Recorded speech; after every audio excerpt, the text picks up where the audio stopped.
que você está esperando para ser o Objetivo Play? A maior e melhor assinatura do Brasil para concursos públicos com melhor custo-benefício. São mais de 20 mil aulas na nossa plataforma, formando milhares de cursos para diversas carreiras de concursos.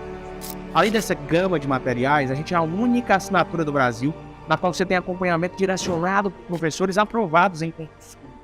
Isso mesmo, você tem mentoria via Meet toda semana com um professor mentor que já foi aprovado em concurso para aprender técnicas de estudo e o caminho mais curto até a aprovação. Você tem e pode tirar suas dúvidas com os nossos professores durante as aulas ao vivo, que acontecem diariamente. Esses são os benefícios de uma plataforma pensada e planejada para te fazer ser aprovado no concurso público dos seus sonhos. Nesse ano de 2023, os editais estão saindo a rodo. São mais de 50 mil oportunidades para que você seja aprovado. Você quer uma dessas vagas? Então não perca essa oportunidade de ter a melhor preparação do Brasil com preço único.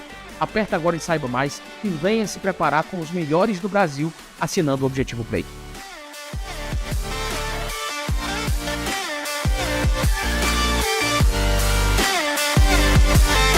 Sou Diogo Assunção.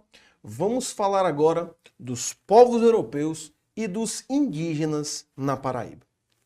Lembre-se, estamos falando de um território heterogêneo. Estamos falando de uma relação de conquista, uma invasão. A gente vai ter na Paraíba vários tipos de etimologias, de etnias, de povos. A gente vai ter o branco europeu, o pardo indígena, a gente vai ter o negro escravo, toda a miscigenação plausível e pertinente às características étnicas. Mas nós também teremos multiplicações no fator social. Tu vais ter o liberal, tu vais ter o conservador nos princípios religiosos, tu vai ter na ideia religiosa o católico e o protestante. Então tu tem um cenário de multiplicidades. É claro que isso vai gerar e vai fazer nascer um contexto de disputas e um contexto de busca pela dominação. Os europeus, eles marcam a história de todo o Brasil. Foram eles que nos colonizaram. Mas na Paraíba, nós temos algumas especialidades, nós temos algumas especificidades e particularidades importantíssimas, assim como as características indígenas também. Nesse bloco, nós iremos falar de como os europeus enxergavam, depois da conquista da Paraíba e das várias tentativas, né, que foi promovida pelo conquistador na sua tríade, vai se ter uma ideia e uma visão de necessidade administrativa, uma vez conquistada, uma vez administrada. Conquistei, foi difícil, mas eu tenho que permanecer com a posse da terra. E como eu permaneço com a posse da terra se eu não tiver uma boa administração? E isso se promove em cima tanto da administração, tanto quanto no desenvolvimento. Beleza? Vem comigo, vamos ver como foi essa administração. De início, nós vamos ter nos indígenas e nos europeus na região da Paraíba, Frutuoso Barbosa, que é o grande comendador, que é o conquistador da região, junto com seus dois itinerários. Tu vais ter Frutuoso se mostrando numa identidade administrativa como ineficaz. Há uma ideia que se vende, que é a de que Frutuoso Barbosa era um péssimo administrador, assim como desenvolvimentista. Perdeu a mulher, perdeu o filho, fracassou 2 vezes, mas em ato de conquista. Uma vez conquistado, necessita-se a administração. Repito, não esquece disso. Frutuoso vai ser o ímpeto da conquista, vai ter o título nobre de conquistador. Entretanto, no cenário administrativo, tu tens ele como um péssimo administrador, assim como desenvolvimentista. Uma vez que a coroa portuguesa investe os seus tostões em Frutuoso na expedição número 5 e tem a sua conquista, ela quer um retorno. Isso é óbvio. E esse retorno virá como? Se Frutuoso, que combinara com a coroa portuguesa que se eu conseguir dominar e invadir a Paraíba, quero-a 10 anos. Como permanecer uma década sendo mal administrada depois de um alto investimento? Onde a coroa portuguesa envia o seu ouvidor geral, chamado de Martim Leitão.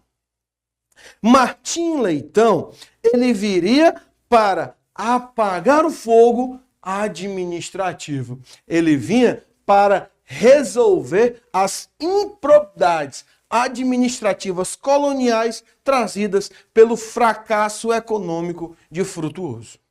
Assim, tu vais ter Martim Leitão como uma estratégia distinta de Frutuoso. A estratégia de Martim Leitão, anota aí, ó, de vermelho, a aproximação regional. Assim como Frutuoso foi um conquistador, ele rompe laços regionais. Martim Leitão tentará fazer de uma forma distinta a administração e o desenvolvimento da que nós chamamos Paraíba de Açúcar. Como seria, professor? Martim Leitão vai se aliar, ele se alia a homens brancos, índios, escravos, que são negros, e religiosos. Olha a multiplicidade sociocultural e econômica, assim como religiosa. Várias etnias pertinentes, vários critérios indeterminados se unem num só propósito: fazer a Paraíba evoluir. E aí tu tens, junto com a linha, junto com aquela linha tênue, aquela ideia de junção, aglomerado, conglomerado de várias etimologias, tu tens Martim Leitão se tornando, então, o homem mais importante da Paraíba na relação dos europeus na região, no critério administrativo. Vem para a observação. As alianças locais facilitam o desenvolvimento de uma frente desenvolvimentista na Paraíba. Raciocínio lógico. Olha só, eu não estou dizendo que Martim Leitão vai ter pleno sucesso.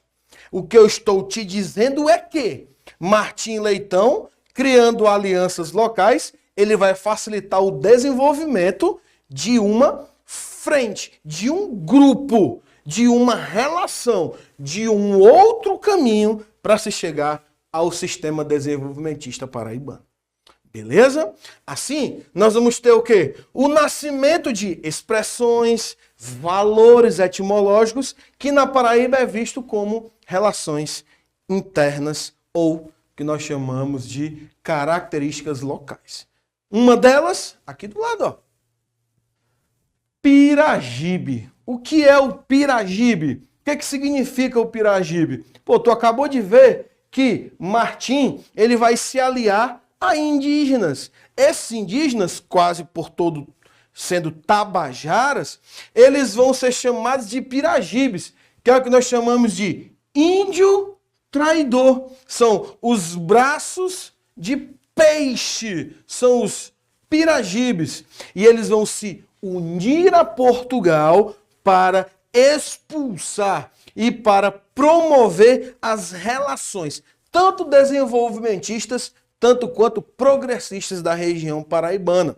E aí, vamos para um outro raciocínio lógico. Enquanto tu vai ter potiguaras aliados aos franceses, tu vais ter agora portugueses aliados com tabajaras. Você vai ver que potiguaras e tabajaras, eles não são amiguinhos não. Assim cada um escolhe o seu lado. Visto que os tabajaras apoiadores de Portugal, né, que também tinham piragibes apoiadores, tu vais ter esses indígenas apoiadores dos portugueses, o colonizador, o conquistador português, aquele que mata índios para invadir a terra. O índio que apoia esse cara, o índio que apoia esse grupo, essa monarquia real, é chamado de piragibe. Então, a influência portuguesa na região é de suma importância. Segundo, os franceses. Olha, assim como Piragibe faz alusão a Portugal, tu vai ter os franceses. Então, olha o segundo agrupamento europeu lá na Paraíba. Ou seja, na região paraibana, na região de Itamaracá. Os franceses que chegaram por muitos descritos, por muitos trabalhos de mestrado e doutorado, né, da Universidade Federal da Paraíba, mostra que os franceses, eles se estabeleceram primeiro na região do que até os próprios portugueses. E isso fez nascer um conceito de que eles formaram bases e alianças desenvolvimentistas muito mais sólidas do que os próprios portugueses, que tiveram que conquistar a região para chegar a esse princípio de intentona. Os franceses, nunca esqueçam, sempre que se fala de franceses na Paraíba, se fala de religiosidade e de alianças com potiguaras. Os franceses estabelecem uma rotina, é assim que é vista na história paraibana. Uma rotina de tentativas frustradas de dominar o futuro Vale da Paraíba. Já já a gente vai, nas aulas posteriores, chegar ao termo Vale da Paraíba. E aí, ó, com a riqueza natural, com o que nós chamamos de potencial econômico futuro, os franceses enxergavam que a dominação da região seria o seu ápice econômico. Beleza? Sempre em volta da religiosidade protestante, da reforma protestantista, na qual os franceses eram calvinistas, acreditam na predestinação, né, brother? Então vamos nós.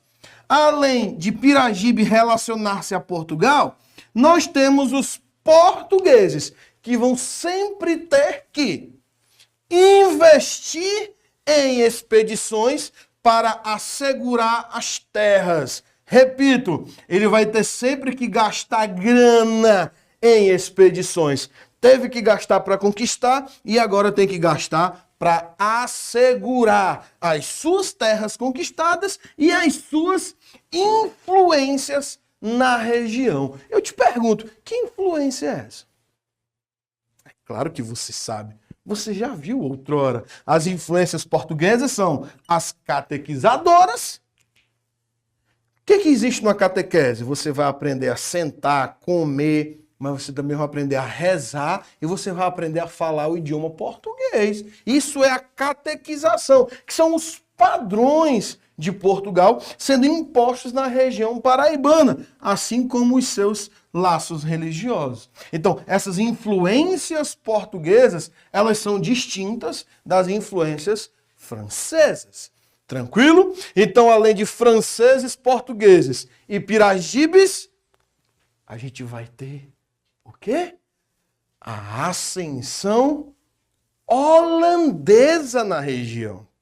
O que é essa ascensão holandesa na região? Em especial na Paraíba, é, professor? Não. Não é em especial na Paraíba. É no Nordeste todinho. Uma vez que a coroa portuguesa não tinha um sucessor ao trono, porque o poder monárquico ele é hereditário. Quando o rei de Portugal morre, o seu parente mais próximo era da igreja. Ele era um homem católico que atuava na religiosidade. Ele não tinha filho, ele já era um coroa. Ele tipo assim, passou de passagem, passou meses no poder e morreu, cara. E aí ficava a interrogação. Quem irá assumir o trono de Portugal? É quando o rei Filipe II alega parentesco distante com a coroa portuguesa e une-se Portugal e Espanha na chamada União Ibérica. Se promove em todo o Nordeste a ascensão holandesa, potencializada pela União Ibérica, uma vez que os portugueses estavam se lixando para grande parte do Brasil. Agora tu imagina um rei que domina Portugal, mas que é espanhol. Aí é que esses locais vão perder investimento.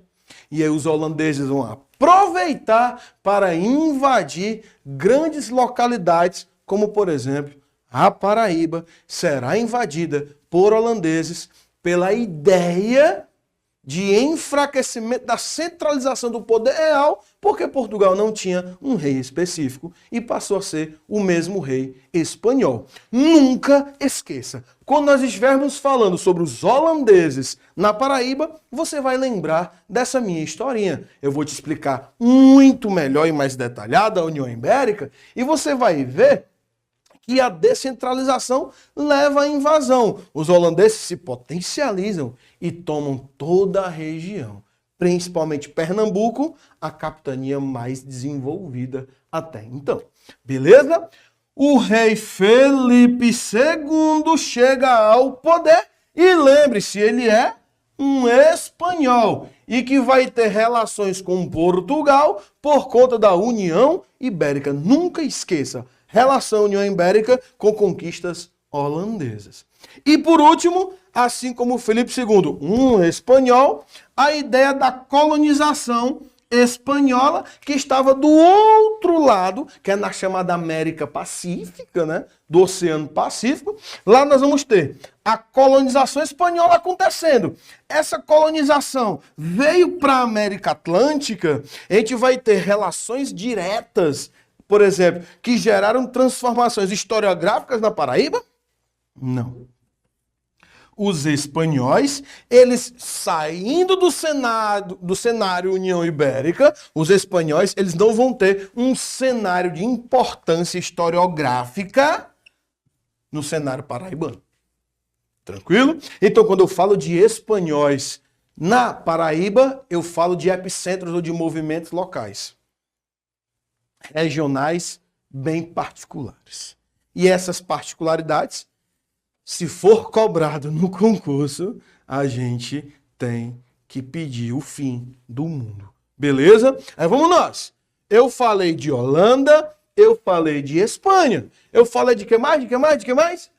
De Piragibes, que é a relação local com portugueses, franceses e portugueses.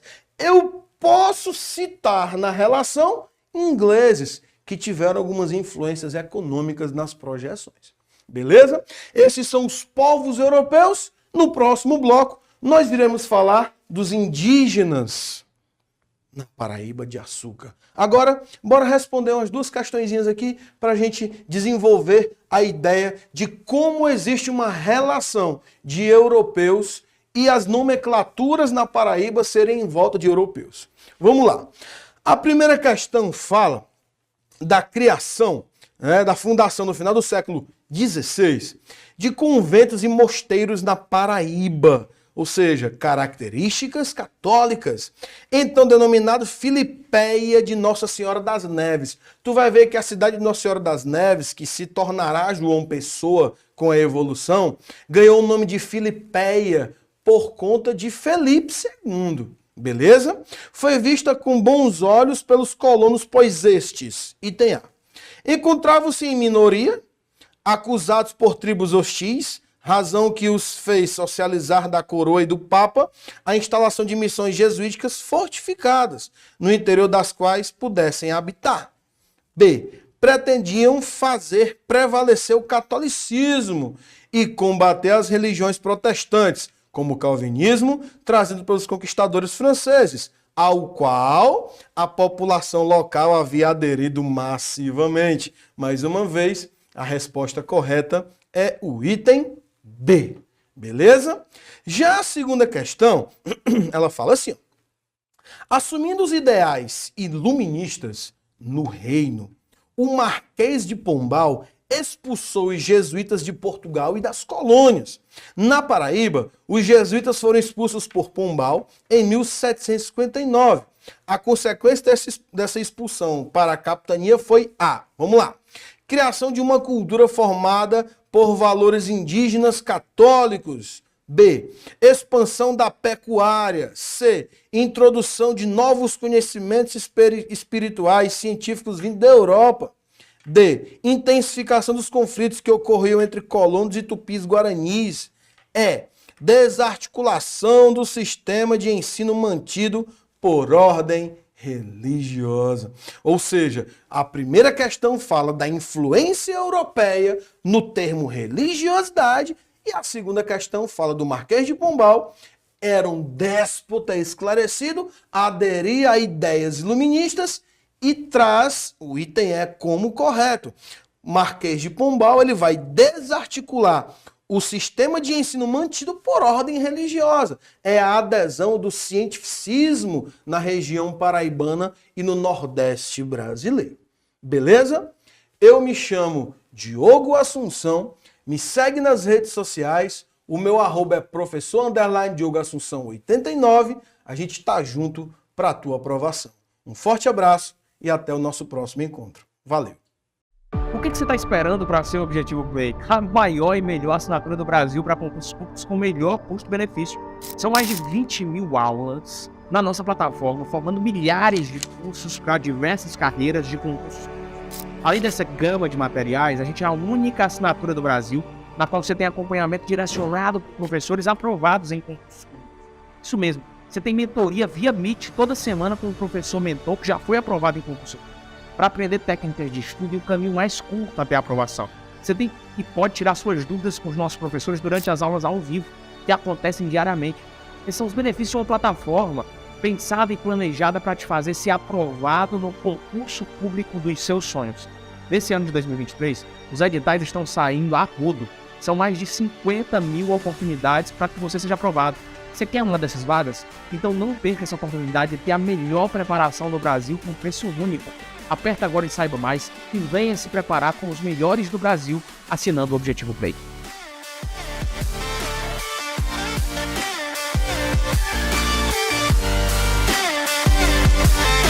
Eu sou o Diogo Assunção e nós iremos começar a falar da revolta de Princesa ou Princesa Isabel, uma cidade situada na região paraibana que se revoltou, se rebelou e se insurgiu contra a estrutura do então presidente do Estado, que hoje a gente chama de governador, mas que naquela época era o presidente do Estado, o todo-poderoso João Pessoa, o patrono da Revolução de 1930, o grande responsável pela titulação de hoje, capital João Pessoa da Paraíba.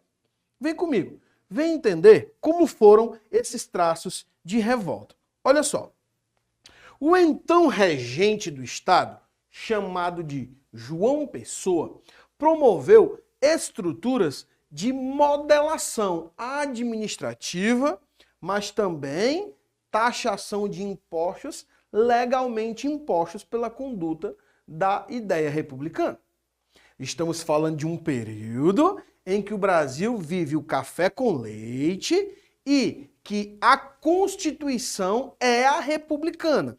O auge do poder dos coronéis, tu tens que lembrar a política dos governadores, que o governador ele é um aliado do presidente e também vai ser um aliado dos coronéis, fazendo com que a revolta de Princesa Isabel quebre esse decoro. Por quê? Porque tu vai ter um coronel se rebelando contra o governador, quebrando assim o coronelismo, o voto de cabresto, com a política dos governadores e a política do café com leite. Aquela ideia da república oligárquica vista aqui por nós anteriormente. Olha só, características gerais da revolta de Princesa. Um movimento, olha só gente, ó, separatista. Você tem que ter esse adjetivo em mente. é um movimento separatista local que vai acontecer em 1930. Se ele é separatista local, o que era que ele queria? Ele queria separar a cidade de Princesa do estado Paraíba. Ou seja, é um coronel que manda e desmanda num ímpeto urbano municipal que queria desmembrá-lo, por isso separatista. É uma revolta que durou o quê? 5 meses. Nós chamamos isso de uma revolta de tempo médio. Por quê? Quase sempre, todas as revoltas acontecentes no Brasil, ou elas são curtas ou elas são longas. Os movimentos separatistas quase sempre são muito bem organizados. Tu vai ter a Inconfidência Mineira, vai durar meses. Tu vai ter a Revolução Farroupilha, que vai durar anos. Então nós temos dramaturgias diferentes. Os movimentos separatistas no Brasil, em 1930, mais conhecido é o de Princesa Isabel, onde declarou-se livre. É a ideia de separação. Eu declaro Princesa Isabel livre. A cidade de Princesa não faz mais parte do estado paraibano. Ou seja, não é mais obrigada a cumprir os decretos determinados pela lei criada pelo governador. Assim, nós temos o quê?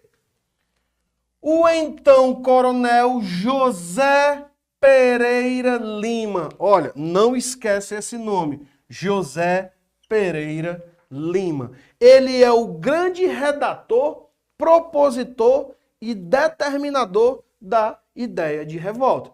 Ele vai ser influenciado por conta desses manifestos que ele desconsiderava legais e que ele achava que não era em prol de benefícios da região, e sim em benefícios próprios do próprio governador. Ele então vai romper. Nós estamos falando de um coronel que vai romper com o governador. Isso não é típico na história brasileira de época. Por quê? Porque ele tem muita influência na região. A influência política dele é qual? Ele é só um coronel. Tu quer mais o quê? O coronelismo e o voto de cabresto está empregado nessa região por José Pereira Lima, que não vai concordar com os termos estipulados pelo governo do estado.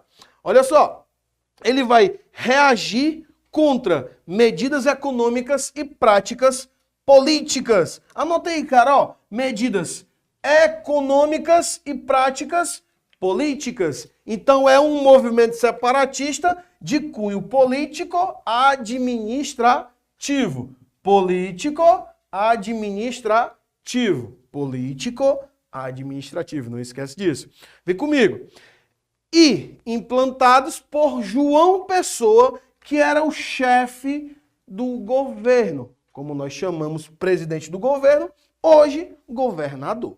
Beleza? O que ele vai promover? Ele vai promover uma reação de cunho separatista, político-administrativo, cujo seu gatilho inicial, a sua gota d'água, essa é a expressão, olha só, gota d'água, vai ser um princípio político de retaliação do governador.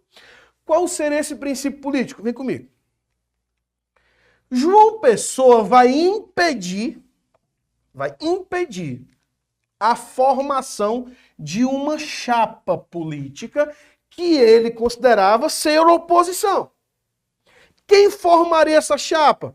O ex-governador, o antecessor dele. Como é o nome desse cara? João Suassuna. Sabe quem é o João Suassuna? O pai do todo-poderoso Ariano Suassuna, aquele escritor famosíssimo nordestino que faz de todos nós rirmos semestralmente do Alto da Compadecida. Então, ó, o pai de Ariano Suassuna, que era o João Suassuna, ele era um ex-governador que queria criar uma chapa política de interseção ao governo. Como a ideia na época era coronelista, e tu vai ter um coronel se tornando rival de um governador, o governador vai boicotar práticas políticas desse coronel.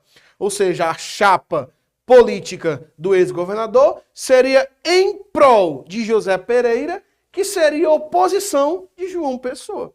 Professor, desenha. João Pessoa versus João Pereira e a família Suassuna numa chapa política de oposição. Essa chapa é boicotada, é a gota d'água para estourar uma revolução. Revolução essa de cunho o quê? Separatista, político-administrativo. Vamos nós. Vem aqui, ó. Como foi o início dessa rebelião? O doido vai criar uma ideia de exército jagunçaral. Ele vai criar um exército inicial, tá? De 150 jagunços. O que são jagunços? São homens armados até os dentes que servem um líder de poder. Pode ser um coronel, um governador ou alguém que tenha influência. Jagunços nessa época andavam armados, professor, até os dentes. Matavam os outros por brincadeira. Então, ó, reuniu-se uns 150 jagunços. Essa frase está marcada no chamado livro Princesa em Revolução. Aí, ó, as armas do Estado e da região se voltaram contra João Pessoa. Essa frase fala muito historicamente. Observe. O ano é 1930.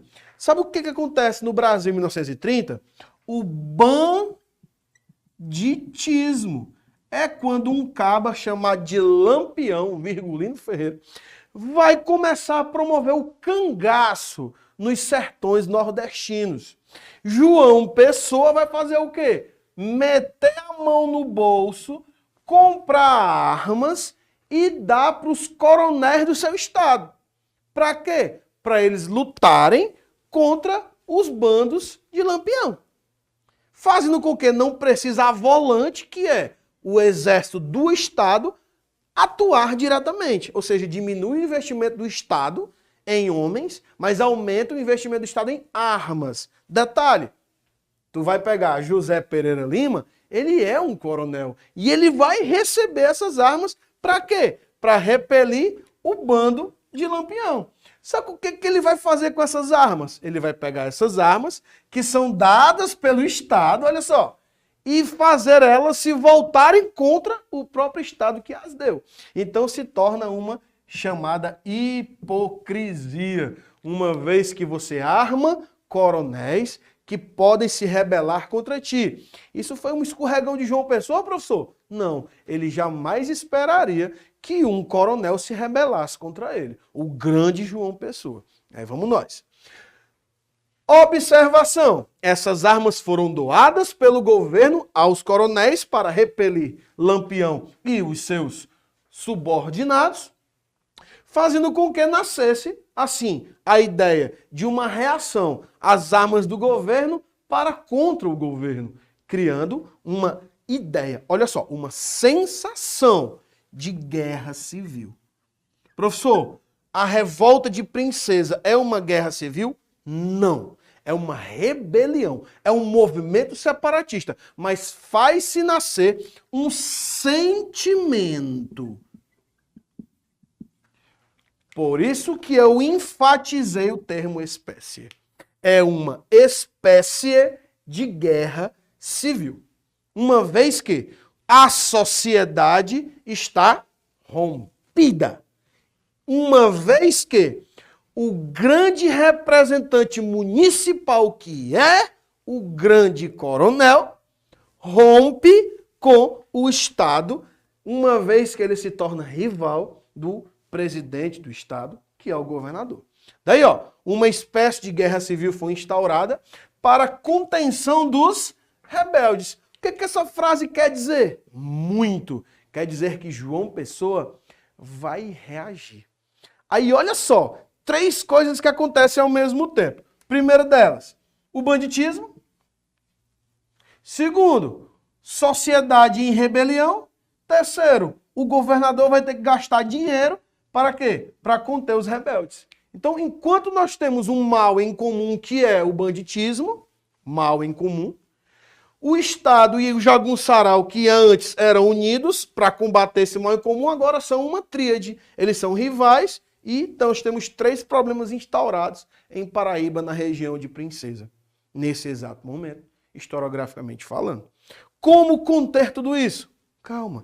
Olha só, observa. Uma espécie de guerra civil foi instaurada para a contenção dos rebeldes e a chamada recuperação do território de Princesa. É a chamada reintegração de posse, uma vez que José Pereira criou o chamado movimento separatista e determinou a ideia de se declarou livre. É como se Princesa fosse um território à par, que tivesse sido tomado do governo do Estado. Voltando para cá. Como é que João Pessoa vai amedrontar esses caras? Com ameaça de bombardeio na cidade. Uma ameaça de bombardeio real, meu irmão. Bombardear uma cidade como Princesa demoraria décadas para se reconstruir. A sociedade local toda ia começar a migrar, seriam refugiados de um estado para outro. Além de avanços geográficos estipulados pelo governador. O que são esses avanços geográficos? Olha só. Ele nomeou um cara chamado de José Américo, um dos chefes da Volante que conhecia a região. Para quê? Para ter avanços geográficos significativos para tentar conter a rebelião. Problema? Aqui, ó, vem comigo. O grande problema qual é? O grande problema é que os revoltosos, eles venciam todas as batalhas, cara. Por quê? Não há dúvida. Porque eles conheciam mais a região, eles tinham mais afinidade com o território, eles sabiam como ou onde ou quando ir, para onde ir em determinada região, ou determinado vale, planície ou planalto ou cerrado. Então, geograficamente, vamos ter um investimento do Estado, mas não vamos ter um sucesso do Estado.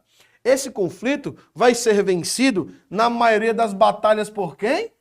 Pelos jagunços de José Pereira Lima. O conflito vai ganhar grandes proporções. Ele vai chegar lá em Pernambuco e ele vai contar com o apoio do povo pernambucano, de grande parte do povo pernambucano que vai aderir a essa causa justa de José Pereira. Aí olha só, o acervo e o contexto têm que ser vistos por vocês não apenas como social, mas também como político. Essas consequências, essas guerras, esse conflito civil-político, ele vai ser um conflito social, mas vai ser político. Professor, me prove que ele é político ou administrativo. Me dê a certeza de que tudo isso é verdade. João Pessoa, ele vai ser assassinado. E o assassinato de João Pessoa vai pôr fim à rebelião de Princesa. Então, com a morte do governador, acabou a rebelião, então a rebelião não é apenas por direitos sociais, é por conduções políticas também. Lembre-se como foi que João Pessoa morreu. Existia uma chapa chamada Aliança Nacional, ou seja, Aliança Libertadora, que colocava Getúlio Vargas como presidente da República na chapa e João Pessoa como vice. É a junção de Minas Gerais, Rio Grande do Sul e Paraíba, para concorrerem a quê? A presidência da República com o paulista Júlio Prestes. O nome disso são as eleições de 1930 e isso vai promover a Revolução de 1930. Aí vem comigo. Essa chapa, chamada de Aliança Libertadora, fazia de João Pessoa um fenômeno paraibano no Brasil. João Pessoa era então opositor de São Paulo, junto com o Getúlio Vargas. Essa chapa vai ser a golpista, que vai dar um golpe de Estado em Washington Luiz, iniciando a Era Vargas. Mas lembre-se, João Pessoa não vai participar disso, porque ele vai ser assassinado antes por um cara chamado de João Dantas. Ou seja, o assassinato de João Pessoa é quem? É promovido por João Dantas. Quem é o assassino de João Pessoa? João Dantas. Bora raciocinar agora? Se João Pessoa é na chapa de Vargas, oposição de São Paulo, João Dantas então é o quê? Um apoiador de São Paulo. O que é que João Pessoa vai fazer? Não deveria ter feito isso, João Pessoa. Manda invadir a casa de João Dantas. Dentro da casa de João Dantas ele vai encontrar cartas de uma professora da região que era considerada à frente do seu tempo, tinha palavreados, tinha estruturas, expressões que naquela época a sociedade machista, opressora, determinante, conservadora, não encararia como saudável e decente, fazendo com que essa professora fosse exposta, né? Tiveram então que ir embora da região, isso quebrando os laços relacionamentais de João Dantas. Isso, compadre, fez João Dantas, lá em Recife, dar um tiro em João Pessoa e assassiná-lo.